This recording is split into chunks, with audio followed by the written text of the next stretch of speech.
दिवशी जी कामं करायला कमी प्रमाणात केलं. आता मी बँकेत तुमच्यासाठी कर्जाची सोय करून आले. मग कसं तुम्ही एकच काम करा, बँकेच्या नियमाप्रमाणे बँकेत प्रत्येकाने 10,000 रुपये भरा, म्हणजे तुम्हाला 5-5 लाख रुपये मिळतील. कागदपत्राची सगळी सोय मी केली आहे. तिन्ही मुलांना फार आनंद झाला.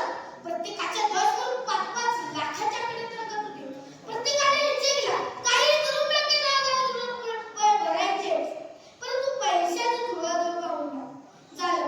रामरावचा निरोप घेण्यासाठी रामरावची तिन्ही मुलं दुसऱ्या दिवशी आली. बाबा आम्ही शहरात चाललोय. महिनाभरात प्रत्येकी 10,000 रुपये निरोप करीत होते. रामरावला आश्चर्य वाटले आणि म्हणून आनंदही झाला. कारण घरात 3 शेतभर असं झालं. तिन्ही मुलं शहरात पोहोचली. मोठ्याला खूप प्रयत्न करून एका किराणा मालाच्या दुकानात 7,000ची नोकरी मिळाली. मधल्याला 5,000ची होती साफसफाई करायला. धाकट्याला एका रसवंतीगृहात 6,000ची नोकरी मिळाली. पहिल्याच दिवशी मोठ्याला खूप भूक लागली.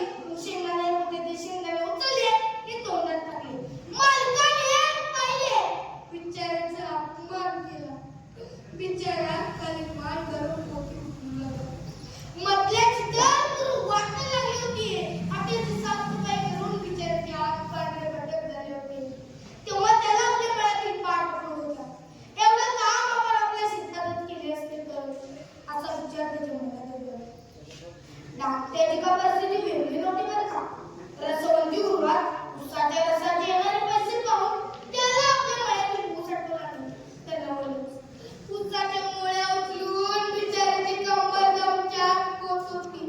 इकडे मात्र रामरावची पत्नी तिन्ही मुलांच्या विचारांना व्याकुळ झाली होती.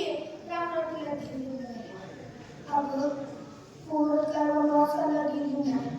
त्यांच्या पंखाची परीक्षा नको का करायला? मॅच कळवली होती.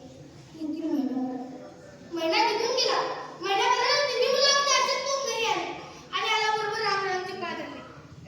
बाबा आम्ही चुकलो बाबा. बाबा आम्हाला माफ करा. बाबा 10,000 कमवायची आमची लायकी नाही बाबा. आम्हाला माफ करा. अरे पोरांनो, मी तुम्हाला हे सांगतो. हात जर सोडून पाहिजे पाठीमागे लागला. शेतकरी राजा उभ्या जगाचा खुशी आहे.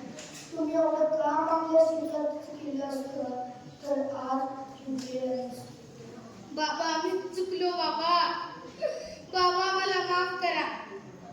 बाबा उद्यापासून आम्ही शेतातच काम करू बाबा. आम्हाला माफ करा. त्या तिन्ही मुलांच्या डोळ्यातील आत्मविश्वास पाहून रामराव चित्त झाले आणि त्या त्यांना शांत झाले. शांत